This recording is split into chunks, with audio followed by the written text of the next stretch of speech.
Okay, here we go again. We got to a very special moment, didn't we? James has crawled inside the peach and he's heard voices in the darkness because he's right inside the stone, isn't he? Right at the heart of the peach. So let's find out who we meet. I think we probably know because we did introduce a lot of the characters at the beginning, didn't we? We'll have to try and see if we can get lots of different voices going because there are lots of different creatures. James's large, frightened eyes travelled slowly around the room.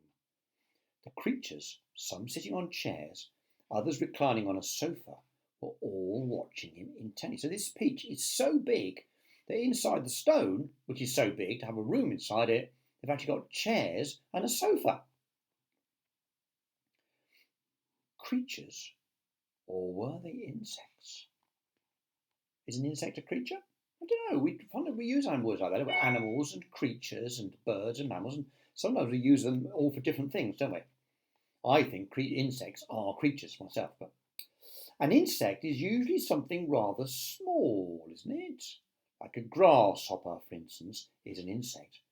So what would you call it if you saw a grasshopper as large as a dog? I don't know what you'd call it. Just huge, I think. As large as a large dog. You'd hardly call that an insect, would you?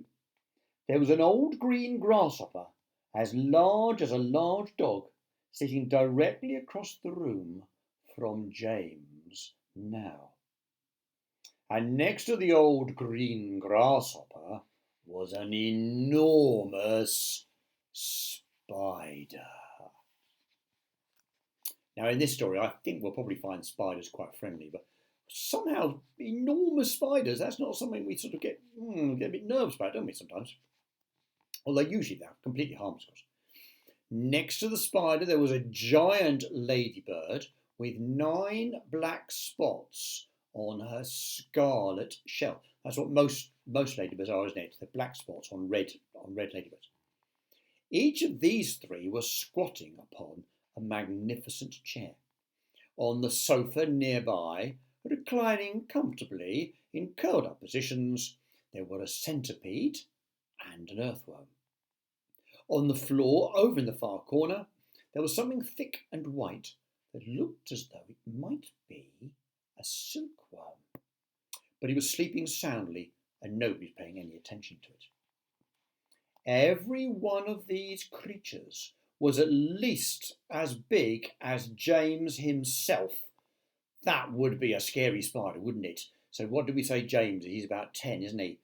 A spider or a centipede or a ladybird as big as a 10-year-old.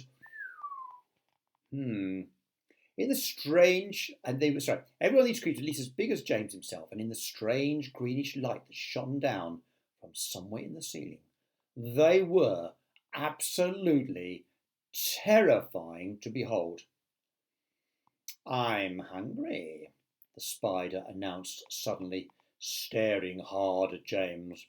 "And I'm famished," the old green grasshopper said. "And so am I," the ladybird cried. The centipede sat up a little straighter on the sofa. "Everyone's famished," he said. "We need food." 4 pairs of round, black, glassy eyes were all fixed upon James. You don't think they're going to eat him, do you? Surely not. That would be the end of the story. The centipede made a wriggling movement with his body as though he were about to glide off the sofa. But he didn't. There was a long pause and a long silence. I think they were all looking at him, weren't they? The spider, who happened to be a female spider, opened her mouth and ran a long black tongue delicately over her lips. "Aren't you hungry?" she said suddenly, leaning forward and addressing herself to James. Poor James was backed up against the far wall, shivering with fright and much too terrified to answer. "What's the matter with you?" the old green grasshopper asked. "You look positively ill." "He looks as though he's going to faint any second," the centipede said. "Oh, my goodness, the poor thing," the ladybird cried. "I do believe he thinks it's him that we're going to eat." There was a roar of laughter from all sides. Oh dear, this is what an awful thought. You mustn't be frightened, the ladybird said kindly. We wouldn't dream of hurting you. You are one of us now, didn't you know that? You are one of the crew. We're all in the same boat. We've been waiting for you all day long, the old green grasshopper said. We thought you were never going to turn up. I'm glad you made it. So cheer up, my boy, cheer up, the centipede said. And meanwhile, I wish you'd come over here and give me a hand with these boots. It takes me hours to get them all off by myself. Why is he bothered about boots? It's not difficult, is it? You can take your boots off, can't you? I wonder why it's difficult for a centipede. Got to think about that, won't we? Okay, chapter 12. So now he's starting to meet people. James decided this was most certainly not time to be disagreeable, so he crossed the room to where the centipede was sitting and knelt down beside him. Thank you so much, the centipede said. You are very kind. You have a lot of boots, James murmured. I have a lot of legs, the centipede answered proudly, and a lot of feet. 100 to be exact. Ooh, that's interesting. So I suppose it's a centipede, like a centimetre. There's 100 centimetres on there in a metre.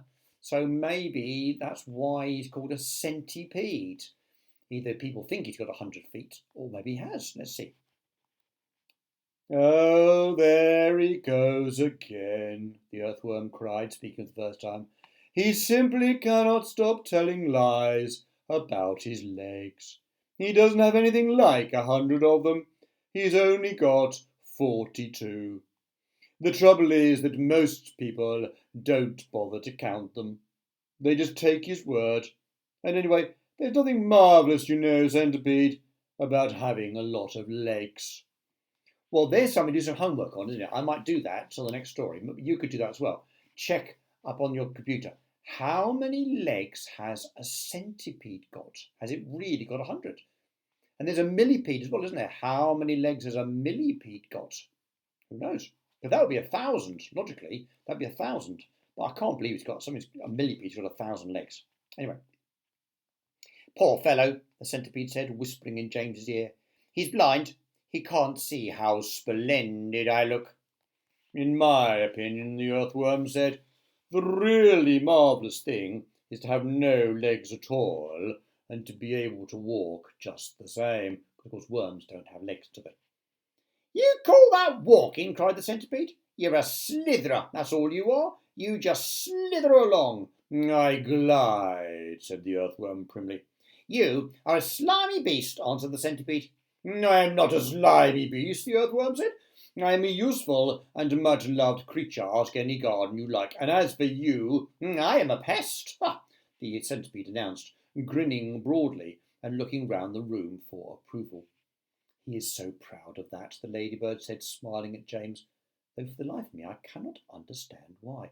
It is true, in the garden, earthworms are really, really good because they help us dig up the soil and they get air in the soil and make things grow better, whereas centipedes, they tend to nibble away. They eat the leaves, they eat the roots, so sometimes they stop our plants growing so well. So we tend to think of centipedes as a bit of a nuisance. I think we might find generally in this story the centipede is a bit of a nuisance. But he's still a good character all the same. I am the only pest in this room, cried the centipede, still grinning away. Unless you count old green grasshopper over there, but he is long past it now. He's too old to be a pest any more. The old green grasshopper turned his huge black eyes upon the centipede and gave him a withering look. A bit like your teachers do sometimes when you misbehave. They look at you, don't they? And you think, uh-oh, I think I better start behaving. I think that's the old green grasshopper. Young fellow, he said, speaking in a deep, slow, scornful voice, I have never been a pest in my life. I am a musician. Hear, hear, said the ladybird. James, the centipede said. Your name is James, isn't it? Yes. Well, James, have you ever in your life seen such a marvellous, colossal centipede as me? Well, I certainly haven't, James answered. How on earth did you get to be like that?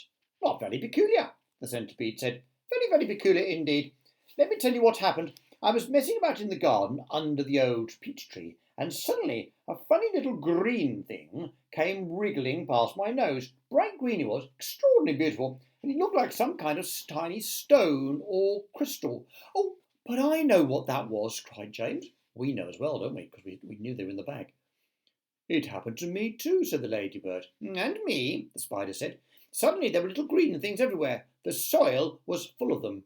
I actually swallowed one, the earthworm declared proudly. Well, so did I, the ladybird said. Well, I swallowed 3, the centipede cried. It's got to be better than anybody else, hasn't it? Well, who's telling this story anyway? Don't interrupt. It's too late to tell stories now, said the old green grasshopper. It's time to go to sleep. I refuse to sleep in my boots, the centipede cried. How many more are there to come off, James? Well, I think I've done about 20 so far, James told him. Well, then that leaves 80 to go, the centipede cried. 22, not 80, shrieked the earthworm. He's lying again. The centipede roared with laughter. Stop pulling the earthworm's leg, the ladybird said. And this, of course, sent the centipede into hysterics, because he's got lots of legs and the earthworm hasn't got any, so you can't pull an earthworm's leg, can you really? Pulling his leg, he cried, wriggling with glee and pointing at the earthworm. Which leg am I pulling? You tell me that. James decided that he rather liked the centipede. He was obviously a rascal, but what a change it was to hear somebody laughing once in a while. He'd never heard Aunt Sponge or Aunt Spiker laughing aloud in all the time he'd been with them. Can you imagine? Never, ever laughing. We really must get some sleep, the old green grasshopper said. We've got a tough day ahead of us tomorrow. So would you be kind enough, Miss Spider, to make the beds? Wonder how she's going to make the beds. Come back next time and we'll find out. Be happy.